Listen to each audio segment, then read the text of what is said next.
निकाली गई है। पिछले 2 साल से हम देख रहे हैं किस तरह की रैलीज और हर घर तिरंगा का एक प्रोग्राम चलता आ रहा है। क्या कॉन्सेप्ट है, क्या बोलना चाहेंगे? ये देश को एक करने का एक कॉन्सेप्ट है, अपने नेशनल प्राइड जो है उसको जगाने का एक कॉन्सेप्ट है, और देश को और ये तिरंगा को हर घर के साथ, हर नौजवान के साथ, हर एक आदमी के साथ कनेक्ट करने के लिए एक मौका है।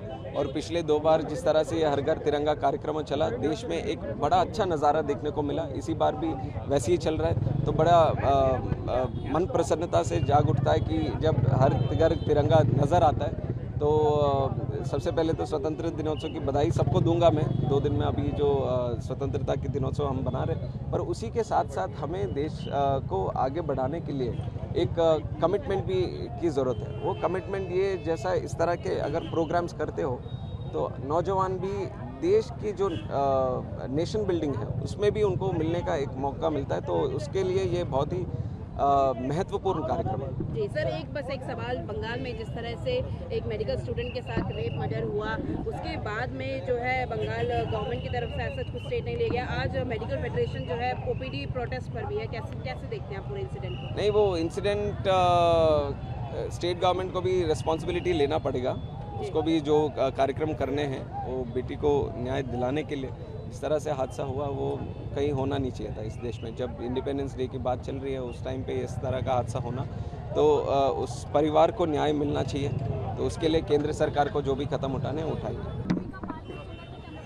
सर, तिरंगा रैली, बाइक रैली यहाँ निकाली गई है, क्या बोलना चाहेंगे? हर साल जो है पिछले 2 सालों से हम लोग देख रहे हैं किस तरह के प्रोग्राम्स किए जाते हैं इंडिपेंडेंस डे पे, क्या बोलना चाहेंगे? देखिए, तिरंगा बाइक रैली के बारे में मैं यही कह सकता हूँ कि फ्राइडे को 9 तारीख को लोकसभा ख़त्म हो गई, और लोकसभा के 17 अवसान के बाद मैं अपने सिद्धार्थनगर चला गया था। स्वतः मैं आज फिर इस बाइक रैली में भाग लेने आया, क्योंकि अपने आप में ये अपने को इस तरह से एक मोटिवेशन होता है कि जैसे लगता है देश की आज़ादी के समय जो दीवाने उस समय भाग लिए थे, जो जज्बा रहा होगा, आज नरेंद्र मोदी के उस आज़ादी के 75 वर्ष पे अमृतकाल पे उन्होंने जब आह्वान किया कि हर घर घर तिरंगा हो, और उसके बाद आप देख रहे हैं जन आंदोलन बन चुका है। और ये दिल्ली में ही केवल बाइक रैली नहीं हो रही जिसमें संसदीय कार्य मंत्री रिज्जू जी, गजेंद्र सिंह शेखावत जी, संस्कृत मंत्री या मनसुख मांडविया या हम सांसद हों, बल्कि ये देश के सभी राज्यों के गांव तक इस तरह की बाइक रैली मिल रही।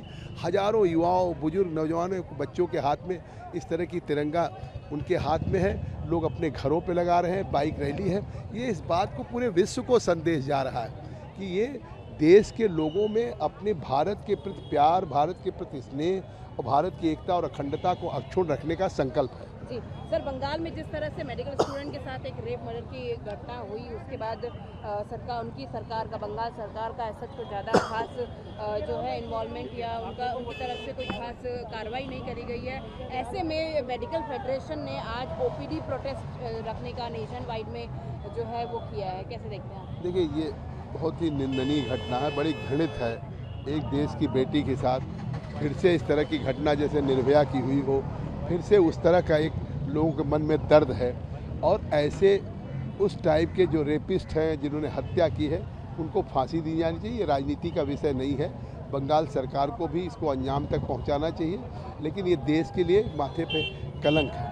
जी सर, एक आखिरी सवाल, हिंडनबर्ग रिपोर्ट को लेके जिस तरह से ऑपोजिशन क्वेश्चन कर रहा है, और अब तो उन्होंने जेपीसी की भी डिमांड करी है, कैसे देखते हैं? देखिए, हिंडनबर्ग कहीं न कहीं किसी साजिश के तहत इस देश के इकोनॉमिक प्रगति जो बढ़ रही है उसको कहीं न कहीं नुकसान करना चाहता है, इस देश की शेयर मार्केट को क्रैश करना चाहता है।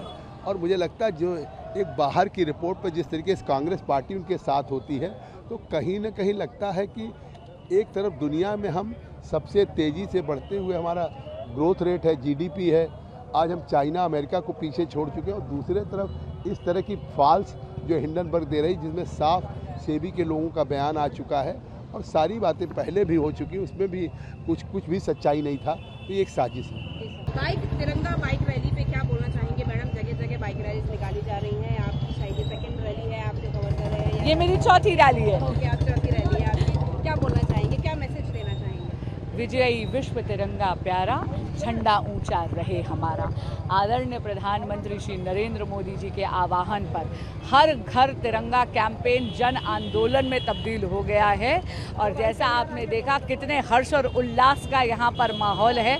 आप सबसे निवेदन करती हूँ, तिरंगा हमारी शान है, तिरंगा हमारे अस्तित्व का प्रतीक है, स्वतंत्रता का प्रतीक है, भारतीयता का प्रतीक है। तिरंगे को घर लेकर आइए, 15 अगस्त पर फहराइए वंदे मातरम। आप सभी को स्वतंत्रता दिवस की हार्दिक शुभकामनाएं। इंडिपेंडेंस डे तो सबके लिए होता है, पर हमने देखा कि ऑपोजिशन का ऐसा कुछ हमने बहुत बड़ा पार्टिसिपेशन नहीं देखा है। ये बहुत एमपीज़ को बुलाया गया था, बट कोई भी उनको भी बुलाया गया था, निमंत्रण विपक्ष को भी गया था। देखिए, ये किसी राजनीतिक दल का कार्यक्रम नहीं है, ये भारतीयता का कार्यक्रम है। ये मिनिस्ट्री ऑफ कल्चर ने ये कार्यक्रम करा था। आज इसमें निमंत्रण विपक्ष के सभी नेताओं को दिया गया था, लेकिन बहुत दुर्भाग्यपूर्ण बात है कि हर वर्ष की तरह इस बार भी वे नहीं आए। वो तिरंगे पर भी राजनीति करने से चूक नहीं रहे। ये बहुत शर्मसार करने वाली बात है। For exclusive and insightful videos, subscribe to our new channel ABP Live Premium.